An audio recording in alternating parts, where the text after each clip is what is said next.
So the longer you are in prison, the more money they make on you. That's right. Even in the school. And this is crazy. A lot of people don't know this. So parents, I want you to think about this. There's something what they call FTE, which is full term or full-time enrollment. At the beginning of the semester, in schools that have more problems, it is difficult to suspend a student. At the beginning of the semester. At the beginning of the semester. When in schools that have more problems, right. meaning overall. Yeah, overall. Right. It's more difficult to suspend a student. Right, because they need that body in the schools because they get funding. The funding. Yeah, now, after FTE is over, they'll send you home for sneezing in the class. Got you. Because they already got their numbers. They got the funding. And then next semester, it comes around again. Beginning of the semester up to a certain point, alternative instruction. They're not suspending you. Right. They'll put you in-house. Why? Because you're still in the school. A body. You're still a body. So, Dr. Calhoun. Yes, sir. All right. So we always start the show with one question because we're here to turn tribulations into celebrations and let people know that we've all been through some stuff and it's okay. But what is the one challenge in life you've had to overcome? But more importantly, how did you overcome it? Oh, man, that's easy. 2005, I was arrested. Get out. So I'm this famous teacher, doing well. Students love me. School loves me. What level? High school. High school, okay. A lot of people don't know this. I was arrested. So imagine you missed everything at the school, but then they come get you out of class. Get out. They came and got me out of class and asked me to report to the county jail. So when they came and got you, you mean not plain clothes, not inconspicuous, police dressed, everything? Actually, the principal came, knocked on the door. Got you. That's when he told me I needed to report to this location, and the detectives got me. Okay. The most important part of the question is, how'd you overcome it? That was difficult. It got to a point when I said, you know what? Enough is enough. Depression, you thinking about worst case scenario, what if this happens? Because, you know, I'm from the hood, but I ain't no hood dude. Right, exactly. You know, I've always been educated. My family raised me to focus on education. So I didn't leave the house. My best friend used to go to the grocery store for me because I was too ashamed to be out in public. Thinking that somebody may know me. Thinking that somebody would know. I had helicopters flying over the house. Because of this? Yeah. Or news media? News media. Get out. Yeah. They asked me to appear on Fox, and my attorney was like, oh, no, that's headhunting. Oh, so man. It got to a point where you say, enough is enough. Right. And that was my first introduction to personal growth and self-development with the movie, The Secret. The law of attraction. Y'all know how we do on the show, man. We're going to start at the end and work our way backwards. It's a great day to change lives. It's a great day to change lives. I got Dr. Calhoun in the building. Been knowing this man a long time. I'm super excited about this video. And that, believe it or not, man, that's why I love doing this podcast, because it's a lot of stuff we don't really know about each other. Right. And a lot of the guests will sit down, and when you ask them that question, it makes them kind of go back to a dark space, but you're sitting here for a reason, which means, hey, we got through it. And I want everybody to understand that, man. You're going to go through some stuff in life, but this podcast and this show is about taking people on that journey and then offering solutions in the end. So let's start at the end. That's the beginning of that particular chapter, but let's start at the end. What you doing now? So everybody will know where we at today. You know, I do a lot of things. I've been building websites at a high level for 21 years. Okay. And had a chance to work with who's who in terms of entrepreneurship and big business. And during that time, I realized that a lot of people with skills, with expertise, they're not capitalizing on exactly who they are and what they can do. So right now, and we're just launching, we were talking about it earlier, I'm launching the Membership Mastery Academy. And what that is an online academy where I help seasoned entrepreneurs of color amplify their impact and their income by launching a profitable membership. Nice. Okay, so for people that don't know, we're going to get into the of color in a minute because I think we're underserved, you know. But who is this for? Like, who's the ideal client? What would they use it for? All right, if you have this, I can help you do what? Ideal client is an individual who has been in entrepreneurship a while, profitable, not just starting out. Okay. Not saying we won't help the individual that's just starting out, but this is for the seasoned entrepreneur. But what we do is, let's say you have a product service coaching program and you want to serve more people at the same time. That's the ideal client. So we'll work with them. We'll either help them gain clarity, because some people have a membership, they should just have a course. Some people have a course, they've outgrown the course. Their people are asking them, how can I work with you more? They need a membership. They need a membership. Okay. So we help them gain clarity. We provide a framework, which is, believe it or not, something I learned from you a long time ago. Okay. We give them the framework to get started, and we help them not only build out, but grow their membership site. And I'm assuming it's something that clients, your clients and customers are going to come back to. Absolutely. Is it a monthly? Is it a continuity? Yeah. So the purpose of the membership site, I can't work with everybody one-on-one, but this gives me a chance to serve more people and to bring on experts in different areas. So once a month, I'll have a different expert in a different area that will not only pour into the community, but also they get to ask them questions live, which is something they may not have access to. Because, you know, a lot of people, you can't buy their time. No, you can't. No, it's too expensive. And if you keep this program going, you about to be like that. So, you know, we want to serve those individuals who may not have the budget to hire that expert, but because they're part of that community, they'll have access to that expert because I have access to that expert. Okay, so give me an example. Let's say you are a CPA. You have a successful business, but you know you're trading your time for dollars right now. Right, I'm your client. Right. Okay. I want to know, or you want to know as the CPA, how can I serve my community? How can I serve my clients on a larger scale without giving up more of my time? In that case, you may not know it, but you may need to start a continuity program.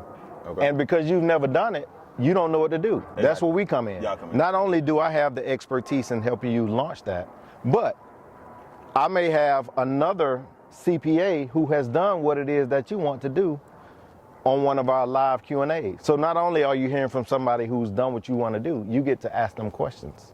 Got you. And you know what I love about it, man? These days, it seems like it's collaboration over competition. Absolutely. And Doc, when do you think that shift kind of happened? Like back in the day when I was coming up, man, you had to be the biggest, the baddest, the best. You wasn't giving nobody no love. You wasn't giving nobody no shout outs. I love the fact that we sit here now, and I've always been like that, and it screwed me a few times. You have. But I've always been like that, man, where I give people love, I give people shout-outs, I refer people, because there's plenty of money to go around. Absolutely. Absolutely. Have you noticed this shift in collaboration over competition? I love it. I think it happened with the blow-up of social media. Yep. Because people realize now, I don't have the influence. I don't have the following. Right. But Brian does. So let me collaborate with Brian, pay him for access to his audience, and on the back end, I can give Brian some of the profits because he brought me traffic that otherwise I wouldn't have had. Win-win situation. Win-win situation. Basically the internet, more importantly, social media did it, man. And you've been in education how long? This is Dr. Calhoun, by the way. Dr. Calhoun. Where'd you get your doctorate in? I have a PhD in higher education leadership. Come on, man. I don't even know why I asked. Higher education leadership. I got so many questions to ask you, man. First of all, let's go there, and then I'm gonna remind myself. I got a couple of questions here. Let me remind myself after we go there to ask you how you've seen education transform over the years. From I want to talk about the prison to oh wow. What is it? The prison to the school to prison pipeline, or the prison industrial complex. Prison industrial complex. I want to talk about that, but let's talk about your degree first. Yep. What does that actually mean? A PhD in what? What does that mean? So what it is a Doctor of Philosophy in education with a specific concentration in higher education. Within that, I have a micro niche in support services that promote the persistence of African American males at two-year institutions. In English, come down to his undergrad. Right. My research says that these particular institutions exist outside of the bell curve. So the bell curve, in case you don't know, group everybody. Right. And there's things what we call outliers that are outside of the bell curve that don't fall into the norm. For most of us, black men, African American males, whatever you want to call it, 1 in 6 of us graduate from a 2-year institution in 3 years. Really? Yeah. Is it because of this grouping of the bell curve that they kind of put us in? Well, what I researched was finding institutions that did not fit that norm, that were graduating African American males at a higher rate than the norm. So I researched what they were doing. And I already knew it, but I didn't have the credentials to say that I knew it. Got you. They offer a different environment. Those schools? Those schools. Okay. Because what we realize, and anybody who's successful will know this, your environment is more powerful than your willpower. Absolutely. You can't shake it. If you hang around 4 crackheads, it's only a matter of time before you the 5th one. It was right. So we got to put those individuals in a different environment. And if you can't do it physically, you have to do it mentally. So these institutions that I researched provided resources that most schools didn't. So they brought these young men out of their environment, whether it be home, whether it be their family, whether it be the school, and they provided mentorship programs. So a 2-year degree became a 2-year degree. A 2-year degree or became less. a 2-year degree. Not 3. Not 3 or 4 in some cases. So give me an example, Doc. Like what 2 or 3 things were they doing? Because you had to write your whole thesis was on this. Yep. What 2 or 3 things can catapult me from a 3-year degree to a 2-year degree just because of switching up 1, 2, 3? First of all, mentorship. So in life, you learn 1 or 2 ways, either through experiences or through mentors. Mm-hmm. Yep. Mentors are the cheat code. Mm-hmm.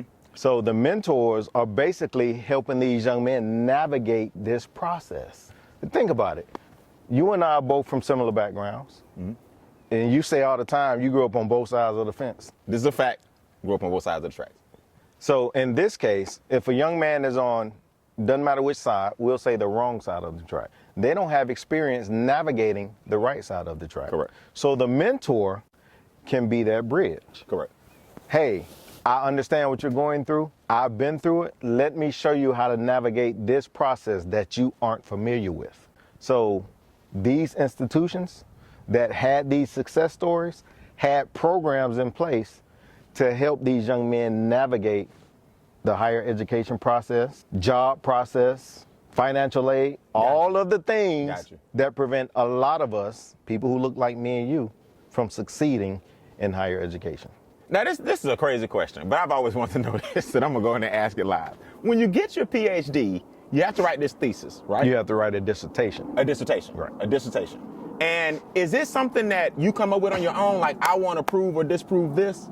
Or is that given to you? No, it's not given to you. Okay. So how the process works, you have to identify the gaps.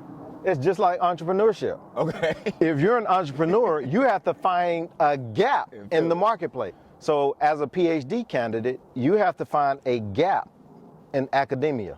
What is it not being addressed within all of this body of information that we have, and how can I contribute to it? You never solve it. All you want to do is add to the body of information that already exists from a perspective that may not have been considered.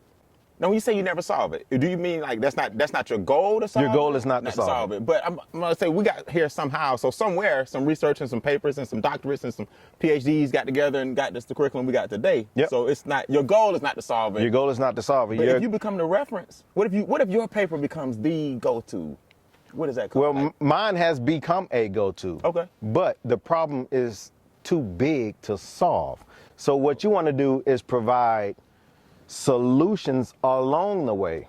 We'll never solve it. It's just like the wealth gap. Yeah. You and I would never solve it. Right, I got you. But we can provide strategies to help this person shorten their wealth gap, to help this person shorten their wealth gap. So let's talk about, we'll go to the internet again later. Absolutely. Let's talk about this old school education. We talked about collaboration versus competition earlier.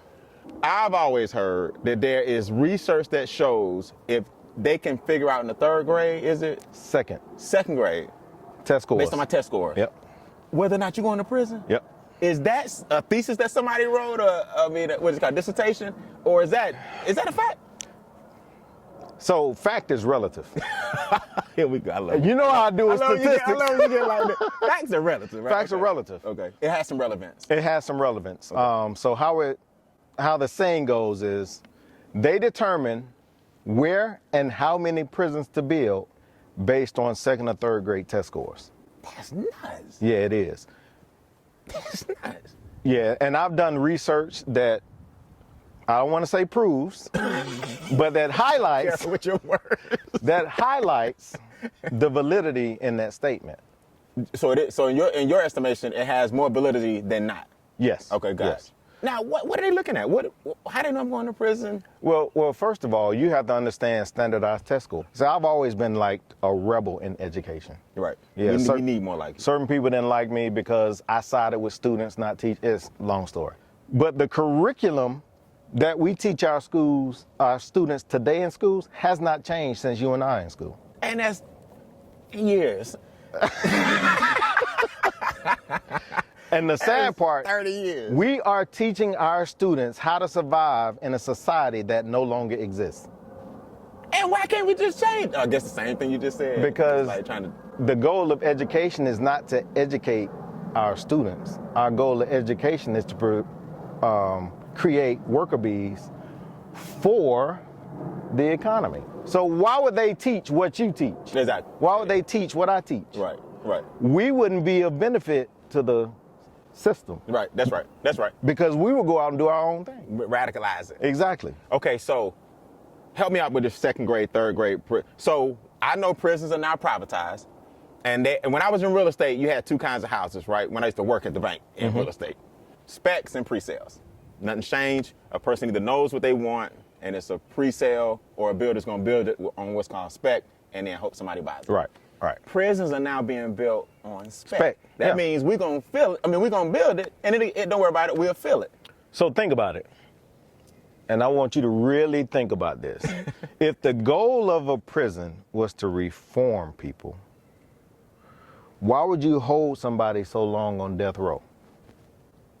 Just the money. If they are convicted and condemned to die, why would you let them fester for 20 years before killing them? Yeah, that's rough.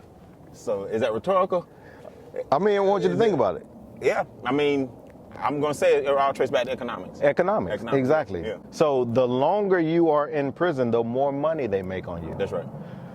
Even in the school, and this is crazy, a lot of people don't know this. So parents, I want you to think about this. There's Please. something what they call FTE, which is full term or full-time enrollment. At the beginning of the semester, in schools that have more problems, it is difficult to suspend a student.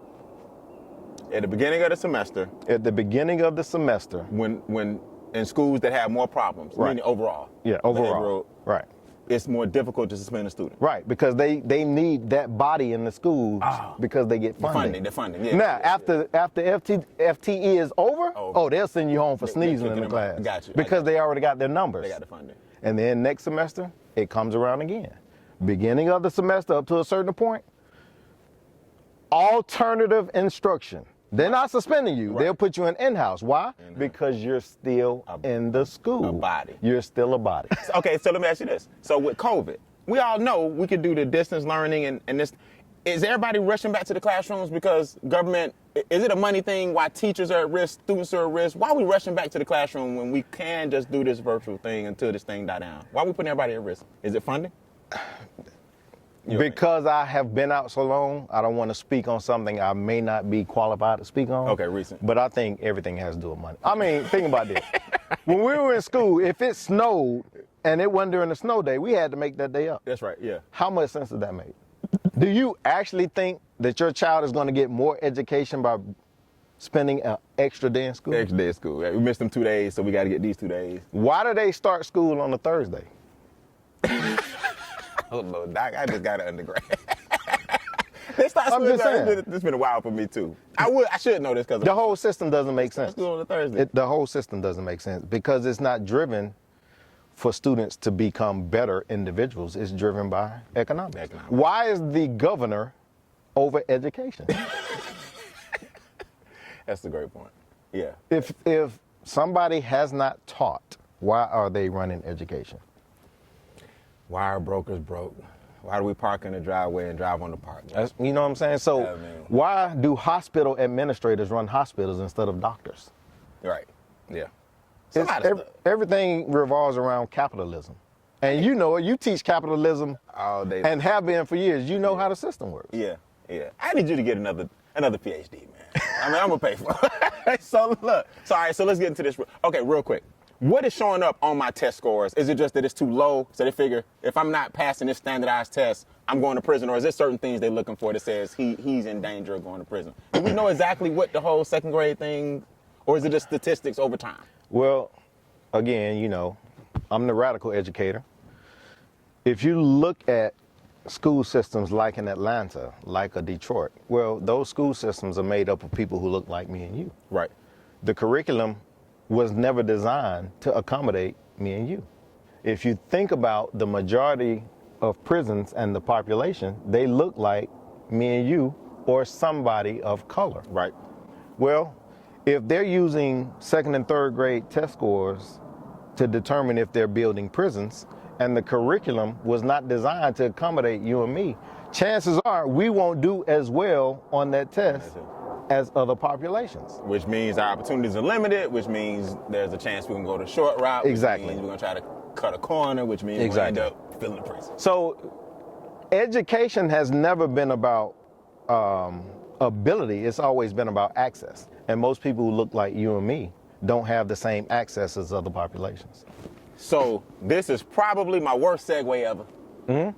But we're talking about jail and prison. And talking about jail and prison. And you got a story to tell. And here I am, an educator, talking about jail and prison, and I went to jail. Man, what in the world happened?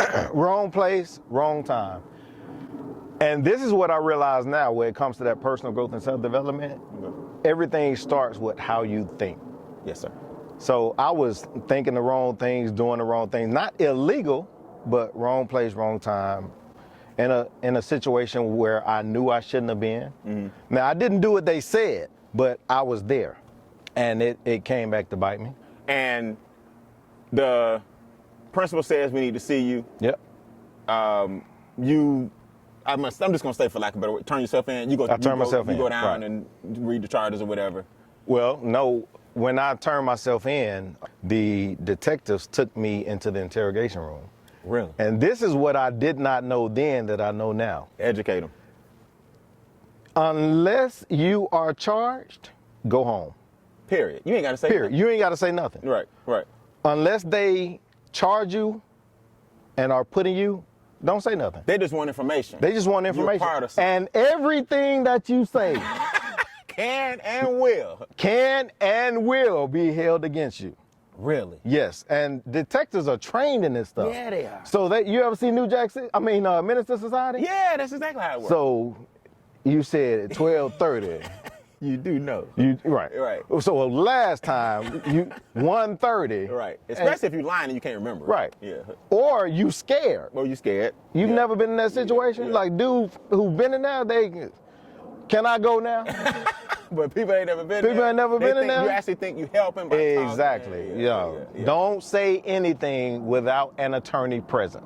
So did you get your job back once you got exonerated? So I left teaching public school, and I did something I always wanted to do, which is teach college. Okay, got you. Good. So I went on to teach college, won a couple of Professor of the Year awards. Nice. What's crazy, my principal didn't like me. One particular principal didn't like me. I remember he told me at one point, why don't I just conform like the rest of the teachers? Oh, wow. Yeah. This before you went to college. You knew then this wasn't the place. This wasn't the level for you. Yeah. Well, it wasn't the level I knew. Me and that guy, one of us would have to go. So, but I went on to teach college, taught college mathematics for about 9 years. Loved it. But I had to pick, keep teaching or freedom. Freedom, yeah. So before we stop teaching, so on the college level, are you worried that case gonna pop up? Well, it did pop up. It did pop up. You had to just answer to it. Yeah. It didn't pop up at the school officially because they knew. The person who hired me knew. Knew the situation. Okay. In fact, this individual's brother went through the same thing, which she told me later. Similar situation. Similar situation. Okay. How it popped up, I was seeing this young lady who, I don't know what happened, out of spite, hacked my email and sent an email to my entire contact list. Really? Admitting to all of the charges. The person who hacked the email and sent it to all your contacts admitted to the charges? So they wrote an email as though I was writing the email. Oh, okay. And said, acting like you admit acting like I admit to it, yeah. Okay, and that went to the contact that hired you. Sent it to the college. So that's how you had to address it. That's how I had to address it. Unravel it again and let them know that wasn't you. Can she get charged for that? Probably, but I mean, libel, slander, something simple. If the law don't get you, the universe will. Right. That's why you got the cow. Okay, so we go through this stuff. Talk about, because this is what I want people to hear. Mm-hmm. The shame, the embarrassment, the ego, the pride. Man. I mean, how did you come? Let's go to the worst of the worst. You felt shame, embarrassed, and all that because of your status. Mm-hmm. It's not true.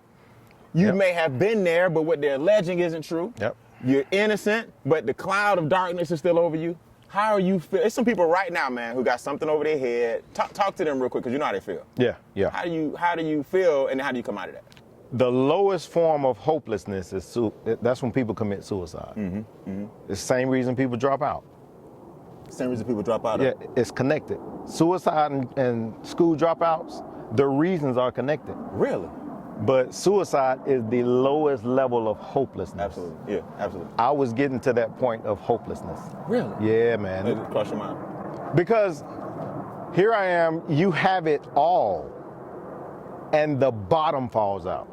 Right. Or so we think. Or so we think. Right. Yeah. So we think. At the time, it feels like the worst thing in the world. Because you've never trained your mind that the only way to go is up. Right. So you literally still trying to spiral down to get out of it. Right. You think the only way out is down. Right. But it's not. It's not, yeah. So again, I didn't want to leave the house. My best friend had to go shopping for me. Everybody who cared about me had to come see me because I wouldn't leave the house. How long did this last? That not the darkest spell, but that stage, yeah. About 6 months. 6 months, okay. 6 months. Good. Not a 3-year depression. Not a 3-year depression. What pivotal happens? Who brings you The Secret, the documentary? How do you pop it in? Or was that the cherry on top, or were you slowly? So ironically, one of my fraternity brothers had been talking to me about network marketing. Okay. And in college, I thought it was a scam. I thought they were going to jail. I used to call them entrepreneur Negroes. It was crazy. I was like, I was the person who you train people not to be. So he watch out for you. Watch out for me then. Right, exactly. That's why I know how to deal with it now, because I was that dude. But he introduced me to network marketing, and within network marketing, for those who are serious, get highly engrossed and involved in personal growth and self-development. Got to. Any form of entrepreneurship, if you want to make it to the top, you have got to personally grow and develop yourself. Absolutely. There's no way around it. Absolutely. So through network marketing, I learned about personal growth and self-development, and that's when he told me about The Secret, that movie. So I mean, you're at a low point in your life. Wasn't nowhere to go. Wasn't nowhere to go. So what did he say? Hey man, just trust your boy. Watch this. Hey man, they're talking about what? Like, how does he promote it? How do you get to press play? Because I want people to hear how something so small. And the reason I'm being anal about this is because such a small thing, a small conversation, a small recommendation, a quote, a mentor in The Secret. What made you say, I got to pop this thing in? And was it instant? Because I've been trying everything my way for 30 years, and it never worked. I'm at the bottom. Why not? Like pink slips on the house. Right. Hiding the car at my friend's house so they don't repossess. I've been through all of that. When somebody say they got it bad, it's all perspective. It's all perspective. I was like, you know what? I have nothing else to lose. Let me go on and pop this thing in. Right. And it changed my entire mindset. That's crazy. Of what is possible. Yeah. And Doc, it's something so small but huge. Something In other so words, small. You could have said, no, my Wi-Fi down, my streaming system ain't working, I don't believe in those secrets. People come up with every reason not to succeed. Yep. And I want the people watching to understand, man, change and enhancements and abundance, it doesn't come in the form that you think. People don't just knock on the door and be like, hey, I got $1 million. But it'll come in the form of a thought, a documentary, a recommendation. An idea, an individual. Individual. So that was it, bro. You got to be open. That was it. And that sparked my interest to continually learn more. Because if you think about it, like where we are, a lot of people don't have this. Right. The houses around you, a lot of people will never live like that. But seeing it means that it's possible. That's right. That's right. That's right. And that opened my eyes to look for a different result. Okay, so we watched The Secret. Do you remember the first action step you did? Like, you know what? All right, I'm feeling better. Now let me do what? Let me go ahead. Was one of your solutions to go ahead and just kind of profess to the world, like, look, here's what happened? Because these days, man, with social media, I ain't saying nothing wrong with it in this case, but was one of your things to go ahead, before y'all find out, let me tell you what happened? Or was it just like, you know what? Well, I was all over the news, so everybody already knew. You had to do that part. Yeah, I was already news. So what's the step? But what happened for me was acknowledging where I was, acknowledging that everything that happened, whether you do it or not, is because of you. You are a magnet, literally. Ooh. You may not physically do it, right, but your thought process attracts the events that causes your life to spiral out of control. Now, I wasn't doing things illegally, right, but I was wild. Right. I was doing some stuff that I know my mom and daddy wouldn't have been proud of. Yeah, I got you. Yeah. So all of those little things, like if you know you shouldn't be doing something, it may not be illegal, but you just know against your better judgment, you shouldn't be doing it. You shouldn't be doing it, yeah, yeah. So the universe has a way of sending discipline to you at the right time. And I tell people all the time, no matter how fast you think you are, you never outrun karma. Yeah. No, it's impossible. You ain't got that speed. Because it's look, karma is also wherever you going. Exactly. Waiting on you. Look, you run as fast as you can, and right when you get there, karma's like, you ran right to me. That's right. What's up? What's up? So I got you. It was that, realizing that I needed to change my environment. I couldn't physically change it, but I could mentally change it. Got you. And then it's only a matter of time, as you consistently change your environment mentally, that your environment around you starts to change physically. So you take that step, you start learning or thirsting for more knowledge. Yep. Give everybody some recommendations real quick. Books, mindset, your top 3. My top 3 mentors like Brian Bean. Uh-oh. Like for real. A lot of y'all don't know. You came to my house, man. You're about to know now. Brian was my first mentor who I paid, 2012, when you taught me about frameworks. Yep, and speaking, yep. That was my first year making 6 figures. Come on, man. I did not know that. Yeah. Actually, I kind of knew that. I forgot. Yeah. Yeah. I remember us working together. I remember you coming to the speaker course. Yeah. And us doing your frameworks. Yeah. And then boom, you in jail. Yeah. Yeah. Oh, Justin. Oh, Justin. Justin, when you coming to the show, man? Can we get Justin on the podcast? You know what I'm saying? He's too busy right now. Shout out to New Age CEO. Doing this thing, man. Y'all came over. I never forget, man. Yeah. I remember when you came to the door and I was like, God, it was a. I'm sometimes even surprised by how people like yourself, I'm not surprised, I'm glad, still look for that next level. Yeah. And I was like, man, both of y'all already sharp. Both of y'all are, hey, Brian, we want the frameworks, we want the coaching, we want this and that. And I never forget helping write those frameworks. So mentorship is number 1. I tell people that all the time. You got to find one. But this is the thing, though. Mentorship doesn't mean you have to physically be in the presence of this individual. This person has YouTube series, audio series, podcasts now. Yeah. Jim Rohn mentored me. Jim Rohn. I ain't never met him. Yep. Right. So you want access to the information. It doesn't have to be the individual. It's the information. So mentorship. You know the books, everybody will say Think and Grow Rich. Yeah. Laws of Success. I tell people Think and Grow Rich is the Cliff Notes. Laws of Success is the encyclopedia. 13.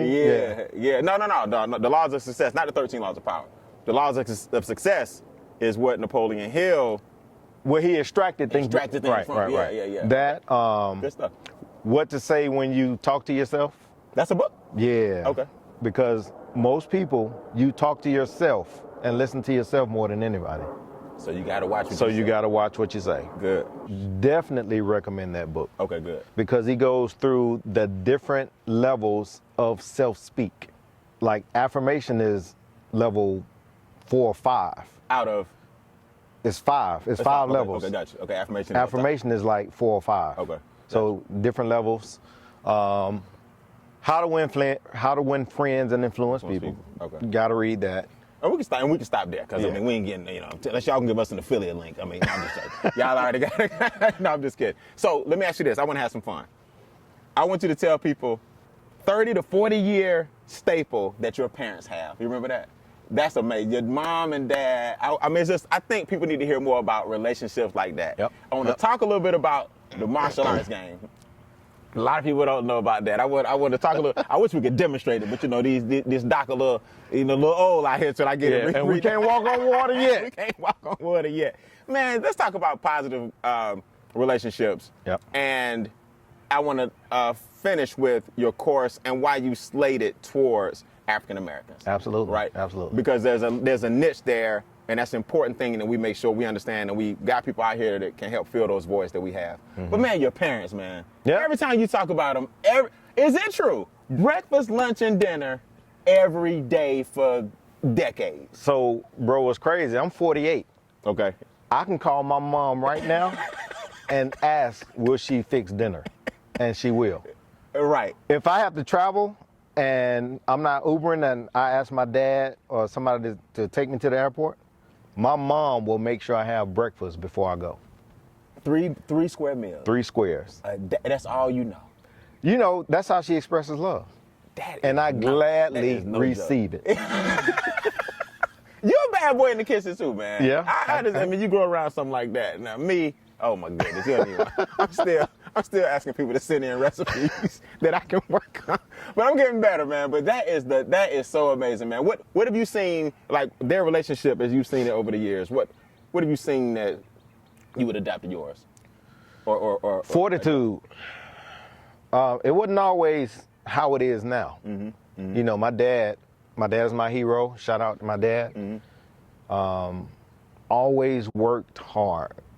He worked for this one company, and I'm not going to shout them out. Mm-hmm. He worked for this one company, and he can give you to the minute 42 years. But what's crazy, he'll tell you he quit in his head every day. Really? Yeah. But he just stuck in because he had mouths to feed. He realized that his responsibility to his family superseded his responsibility to himself. Gotcha. And wanting to do other things.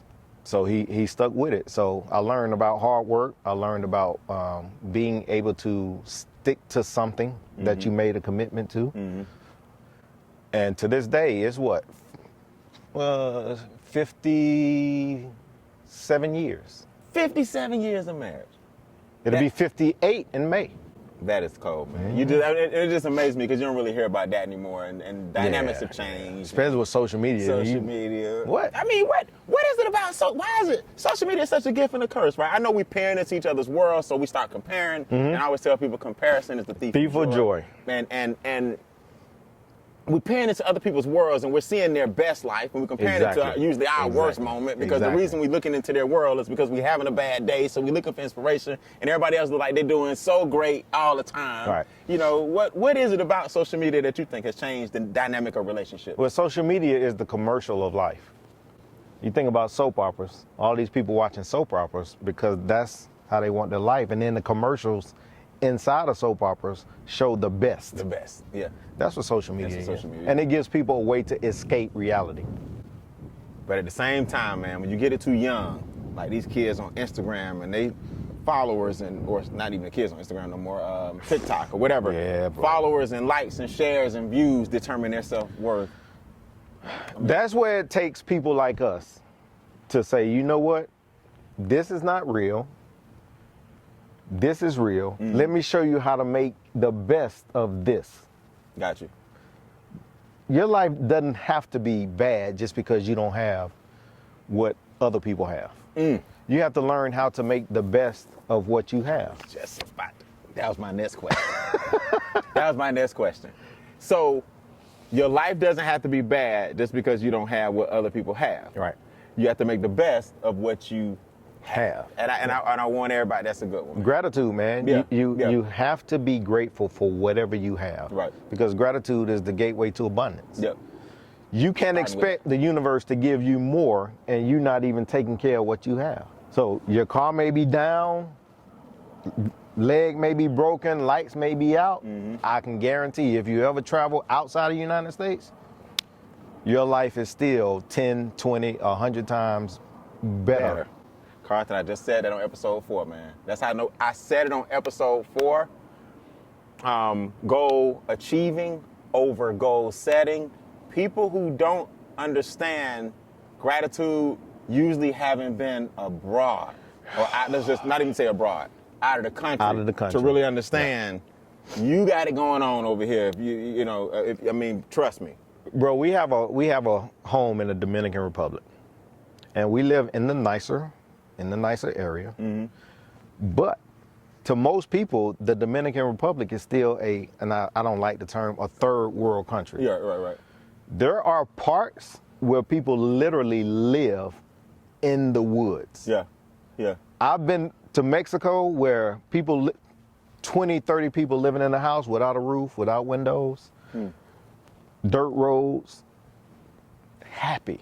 Yeah, because their scope of what it takes to be happy is not always the capitalistic or monetary perspective. Right. So we wonder why people want to die literally to come to this country. Right. We got it made. Yeah. But that's also made us weak. We're entitled. Yeah. We think we supposed to have. Get through nothing. Right. Yeah. So real quick, man, speaking of family, your son had an incident in school. You being the doctor, what happened in school with the teacher, and how did you curb this before we go? So I'm highly active in my children's life, especially when it comes to education. Gotta be. And they had an assignment, and I understand curriculums and all of that things, which I never agree with, but I understand it. They had an assignment where they were playing the role of different countries during the Belgium Accords, Belgium Conference. Basically, when the Europeans had a meeting, had a convention, and said, you know what, these are the resources that we need. We don't have them. They have them over in Africa. Which countries do y'all want to take over so we can have those resources? That was the assignment. That was the assignment. How to colonize. How to colonize. That's crazy. So I was like, Now, how did he bring it to you? Hey, Dad, was it his innocence? Yeah, he was like, hey, Dad, he was excited. Hey, Dad, we got a project. We have to negotiate and get resources. I said, okay, that sounds good. Yeah, what you got? Wait, what are you negotiating about, and where are the resources coming from? Well, we each have to pick a country in Europe, and we have to pick a country in Africa that we want to colonize. He must not know who it is. He don't know Daddy. I was like, okay. So I had to think a minute. That's nuts. And a lot of people don't know the H and PhD sometimes stand for hood. So I was thinking, okay, it ain't about to go down like this. This is bad, yeah. So instead of me blowing up, I asked my son, did he understand what colonization is? There you go. And he was like, no. I said, well, son, what it basically means is that if somebody has a resource that we don't have, we don't go over there and ask them for it. We go over there and take it. And he was like, I didn't know that. I said, okay. Did your teacher explain what colonization was? He was like, no. Okay. So I said, I'll tell you what. You do what you're supposed to do for now, and then I'll have a conversation with the teacher. So I'm hot, Brian. I mean hot. Yeah. And we all know we do when we hot. Yeah. We don't make the first move. Exactly. So me knowing how my aggression can be, personal growth and self-development. There you go. I call level-headed people in my circle. My frat brother who has a PhD in social work, my sister who was a school principal, my mom and dad who always give me wise counsel. A lot of people say your mom and dad always gonna give you stuff that they want you to hear. My mom and dad, exception. No, my mom and dad tell you how it is. So I called them, asked them if I was overreacting. And everybody and another guy, very, very good friend of mine, actually helped me get my PhD. He has a PhD as well. Call him as well. They all confirmed that I was not overreacting, but be strategic in my approach. To the teacher. To the teacher. We got to address it. Right. Because at first I was just going to bust up in the school. My mom and dad was like, "No, that ain't what you want to do." Yeah, it could be hard on him later. Right. Okay. And my sister said that as well. She said, "No, I know you want to do that, but that won't benefit him." Yeah. Is this CJ? CJ. Okay. Very intelligent. Oh, yeah. Super intelligent. Both of them. Yeah, absolutely. So what I did was I thought about it overnight, and the next morning I sent the teacher an email. Not to attack her, but to gain clarity. So I asked her if she would be so kind to explain what the project was and what was the transformation that she wanted from the students. And she did. She was innocent. She told me that she wanted them to understand what colonization was, how it worked, and the negative effects that came from colonization. So I respected that. But I also presented her with a different perspective. And I equated it to me being from Jewish descent from the Holocaust, reenacting that Germans during that time. That's how it would feel. That's how it would feel. Because a lot of people who don't look like us, a lot of times can't relate. At all.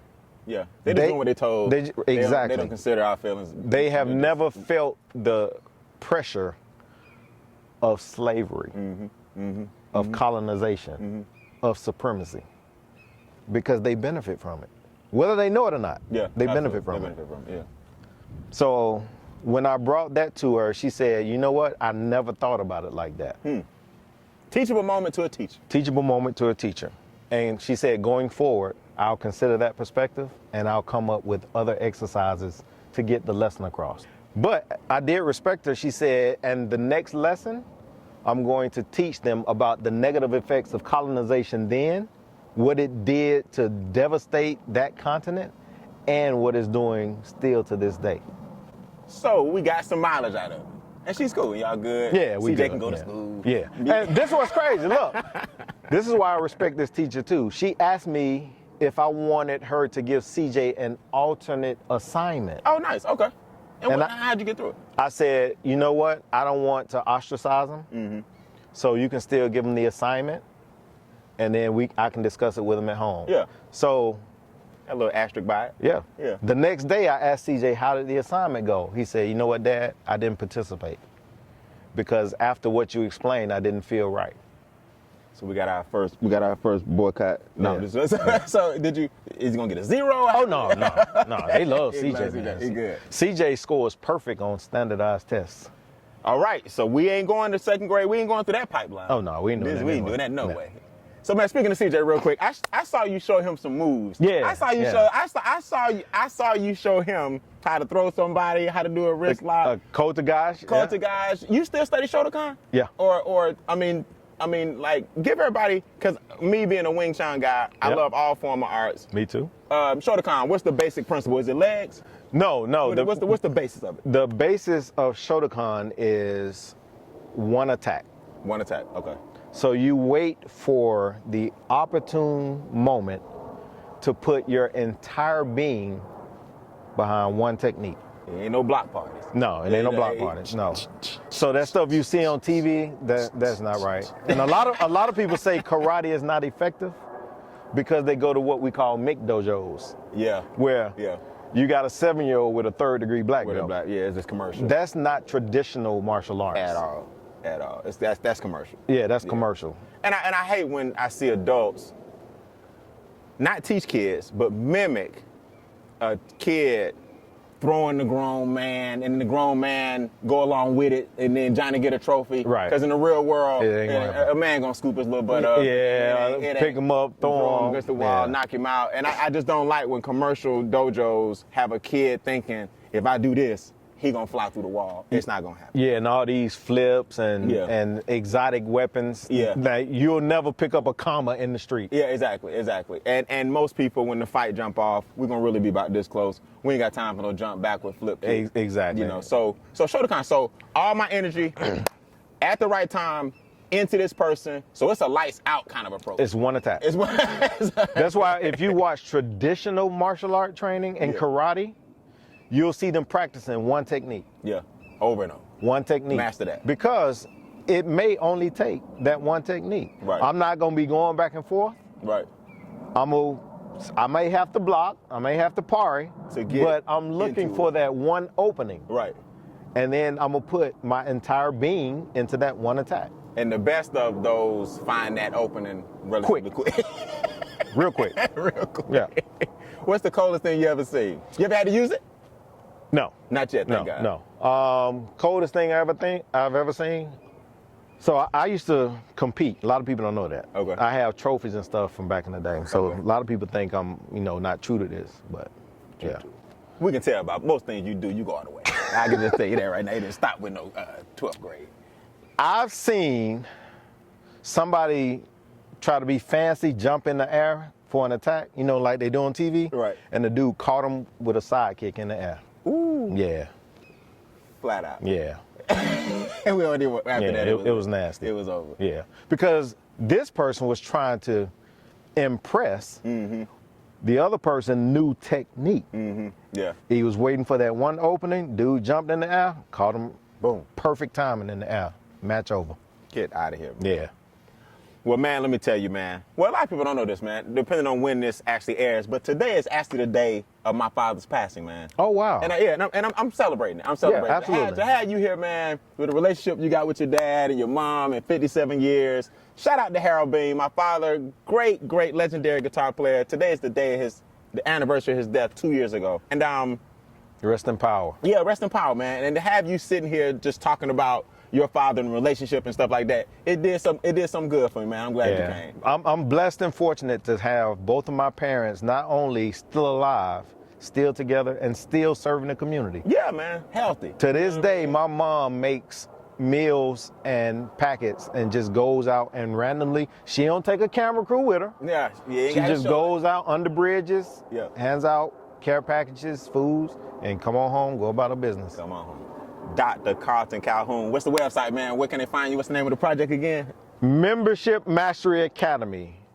I help established entrepreneurs amplify their impact and their income through profitable membership sites. And the @ on Instagram would be, or YouTube? Dr. Carlton Calhoun. All right, you guys will see it, man. We'll also have a link under this video on YouTube. We have all the different things that you need to get in touch with Carlton. Remember, man, this episode was sponsored by Monetize Your Message. We believe that every tribulation should be turned into a celebration. Absolutely. And we show you the frameworks, formulas, and fundamentals in order to make that happen. This is Dr. Calhoun. I appreciate it, boy. Appreciate you, bro. Man. Always. Good stuff, man. Good stuff. Bro, I love how you tell stories, man. I swear I do. And you're so deep with it, but you know how to keep it just enough to where we understand it, man. Appreciate you have found it, man. that balance, bro. Appreciate watching you, bro. Hey, I appreciate it, man. I appreciate it. You have found that balance. I'm gonna let you know when we're gonna crank this bad boy out. Where your beavers at? Oh, they gone, bro. They gone, but you see the damage. Okay, let's see. Did you get rid of them or did they leave? Nah, I had to have a guy come get them, man. They was tearing down my whole trail.